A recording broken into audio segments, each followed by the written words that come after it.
विहिरीवरची वरात या भयकथेमध्ये तुमचं स्वागत करत आहे. आज मी तुमच्यासमोर सादर करणार आहे भाग 2. देवा, पांडुरंगा, वाचव मला. बाबा, बाबा कुठे आहात तुम्ही? मी कुठे आहे? वीणाच्या डोळ्यात पाणी दाटलं. अंधारात दिशाहीनपणे ती चाचपडत पुढे जात राहिली. तिला दूरवर एक घर दिसून आलं. कोण हवंय बा तुला? पाठीमागून एका स्त्रीचा मधाळ आवाज वीणाच्या कानावर पडला. तिने दचकून मागे वळून पाहिलं. एक स्त्री कंदील घेऊन उभी होती. कंदिलाच्या प्रकाशात वीणाला तिचा चेहरा स्पष्ट दिसला. नऊवारी साडी, नाकात नथ, डोक्यावर पदर, वय अंदाजे 50 वर्ष. मी वीणा. रस्ता चुकले आहे. हे कुठलं गाव आहे? कुणाचं घर आहे हे? तुम्ही कोण आहात? मी या घरची यजमानीन. तू रस्ता नाही चुकलीस, बरोबर आलीस बघ. कधीची मी वाट बघती तुझी. कव्वाची डोळं लावून बसली होती. आली एकदाची माझी बाय. त्या स्त्रीने वीणाच्या चेहऱ्यावरून हात ओवाळून कानावर बोटं मोडली. दाही बोटातून काड काड आवाज आला. लई दृष्ट लागली माझ्या पोरीला. चल पोरी आत चल. अख्खा वाडा ताटकळलाय बघ तुझ्यासाठी. वाड्याची दारं, खिडक्या, भिंती समधी जण लई आशेला लागली आहेत. वीणा चक्रावली. तिने आयुष्यात पहिल्यांदाच हे घर पाहिलं होतं. मावशी, तुमचा काहीतरी गैरसमज होतोय. मी तुम्हाला आणि या घराला पहिल्यांदाच पाहत आहे. तुम्हाला कोण हवं आहे? कसलाही गैरसमज नाही. तूच ती. आता चल बरं माझ्या संगात. तुझ्या गृहप्रवेशाची वेळ टळून जाईल. चांगल्या मुहूर्ताला आलीस बघ. गृहप्रवेश? वीणाला एकामागून एक आश्चर्याचे धक्के बसत होते. या बाईंच्या डोक्यावर कदाचित परिणाम झाला असेल. यांची मुलगी किंवा सून दुरावली गेली असेल, म्हणून त्या अशी असंबद्ध बडबड करत आहेत.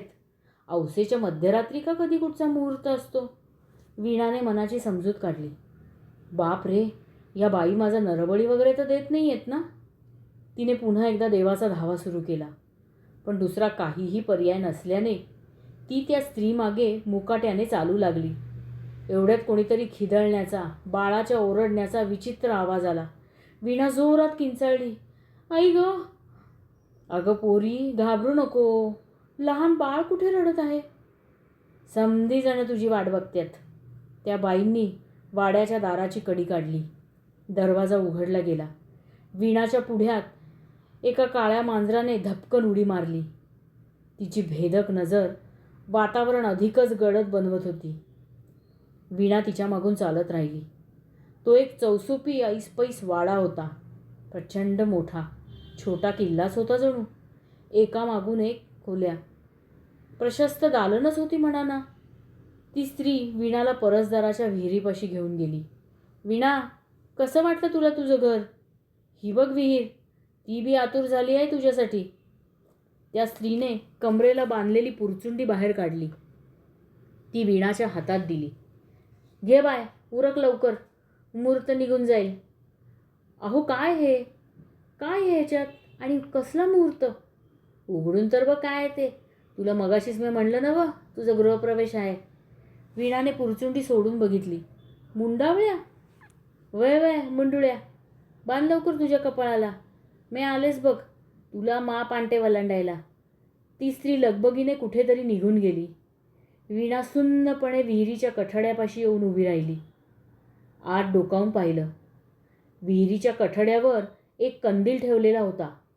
त्या प्रकाशात विहिरीचं खोल संथ पाणी दिसत होतं. कठड्याला मध्ये मोकळी जागा होती, मात्र रहाट कुठेच दिसत नव्हता. वीणा तेथे येऊन उभी राहिली. एवढ्यात मगाशी आत गेलेली स्त्री हातात एक माप घेऊन आली. मावशी, या विहिरीवरचा रहाट कुठे आहे? या मोकळ्या जागेपाशी कुणाचा चुकून पाय घसरला तर आत पडेल. अगं पोरी, मुद्दामच तो रहाट काढलाय. बरं तू सरक, हे माप ठेवू देत. तुला ते पाय लावून वलांडायचं आहे. त्या स्त्रीने ते माप कठड्याच्या मोकळ्या जागेत ठेवलं. अचानक ढोल ताशा वाजंत्रीचा आवाज वाढला. वीणाला नुसते आवाज ऐकू येत होते. दिसत तर कोणीच नव्हतं. कर्कश आवाजात वाद्य कोण वाजवतंय? आणि कशासाठी? सगळे वराडी आहेत.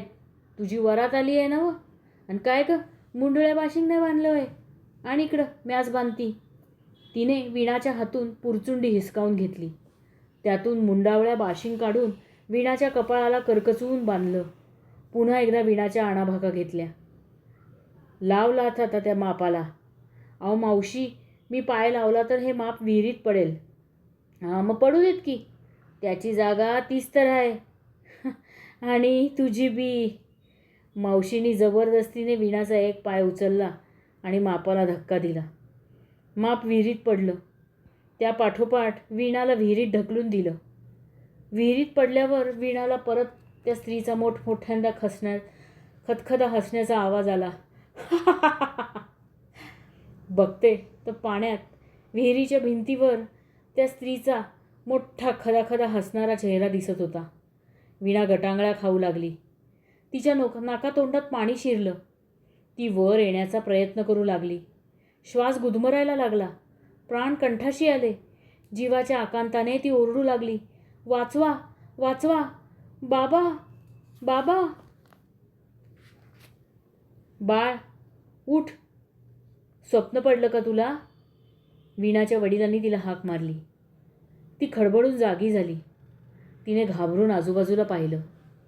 ती तिच्या खोलीत पलंगावर दुलई पांघरून व्यवस्थित झोपलेली होती. समोर तिचे वडील बसले होते. तिला थोपटत होते. तो वाडा, ती अमावस्येची रात्र, ती विहीर, ती स्त्री, सगळं स्वप्न होतं तर. बाप रे, फारच भयंकर स्वप्न होतं ते. पण ते मला का पडलं? काय अर्थ आहे त्या स्वप्नाचा? वीणा विचारात पडली. पाणी आणू का तुझ्यासाठी? नको बाबा. किती वाजले? एवढ्यात भिंतीवरच्या घड्याळात 12चे टोल पडले. आत्ता इथे रात्रीचे 12 वाजले आहेत आणि स्वप्नातही 12च वाजले होते. काय हा योगायोग? वीणाला नवल वाटलं. काय दिसलं तुला त्या स्वप्नात? एवढी का घाबरली आहेस? बाबा, मला एक वाडा दिसला, एक विहीर दिसली, तिथे एक स्त्री होती. तिने मला विहिरीत ढकलून दिलं. ध्यानी मनी तेच स्वप्नी. तू TV कमी पहा बरं. तुम्ही पोरी भूताखेतांचे सिनेमे मालिका पाहता आणि मग तेच स्वप्नात दिसतं. खरं आहे तुमचं. पण तुम्ही एवढा वेळ जागे कसे? झोपला नाहीत अजून? वाचत बसलो होतो. झोपणारच होतो. तेवढ्यात तुझा किंचाळण्याचा आवाज आला म्हणून धावत इथे आलो. मी आता बरी आहे. तुम्ही जा झोपायला. वीणाने डोळे मिटले. तिला पुन्हा गाढ झोप लागली. वीणा, ए वीणा, सकाळचे 8 वाजलेत. कोण? वीणा डोळे चोळत उठली. अगं मी तारा. वीणाची जिवलग मैत्रीण तारा तिला उठवत होती. एवढ्या सकाळी तू इथे तारे? गोठ्यात तुझे बाबा गाईला चारा देत आहेत. रोज हे काम तू करतेस. त्यांच्याकडून कळलं की तू अजून झोपली आहेस. तू एवढा वेळ कधीच झोपत नाहीस म्हणून पाहायला आले. बरी आहेस ना? ताराने वीणाच्या कपाळाला हात लावला. मी बरी आहे. काल जरा भयानक स्वप्न पडलं. रात्री घाबरून उठले. पहाटे जाग आलीच नाही. काय स्वप्न पडलं? वीणाने तिला दिसलेली विहिरीवरची वरात याबद्दल ताराला सांगितलं.